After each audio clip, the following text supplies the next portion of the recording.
ఇది ఖచ్చితంగా మేము అనుమానించేది ఇది ఒక పెద్ద రిలీఫ్ దొరకడం అనేది అదే గన ఊహించలేకపోతున్నాం. అది గన తప్పించుకొని బయటకు వచ్చింటే ఇది ఖచ్చితంగా టీడీపీకి సంబంధించిన నాయకుల రోల్ ఉందని గట్టిగా అనుమానిస్తున్నాం.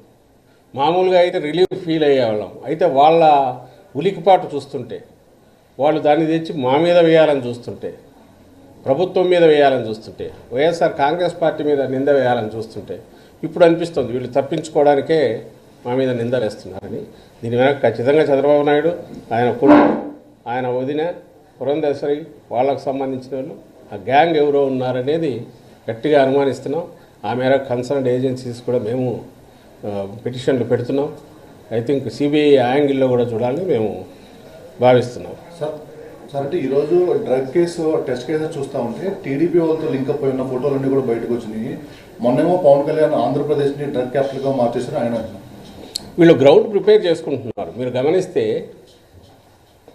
డ్రగ్ రిలేటెడ్ గంజాయి మన స్టేట్లో అంటే గంజాయి మెయిన్ దాని మీదనే ఉండేవాళ్ళు. ఇంతకుముందు టోకెన్గా ఎప్పుడన్నా జరిగేవి, నామకా వస్తే దాడులు జరుగుతుండేవి, తగలబెట్టేవాళ్ళు. మీరు గమనిస్తే ఉమ్మడి స్టేట్లో అట్లాగే ఉండేది.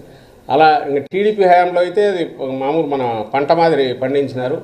అప్పట్లో టీడీపీ నాయకులే ఒకరి మీద ఒకరు అలిగేషన్స్ కూడా చేసుకున్నారు. ఉత్తరాంధ్రలో వాళ్ళ కన్సర్న్లోనే జరుగుతుంది. 100 కోట్లు సంపాదిస్తున్నారు, 1000 కోట్లు సంపాదిస్తున్నారని చూస్తున్నట్టు చంద్రబాబు నాయుడు కూడా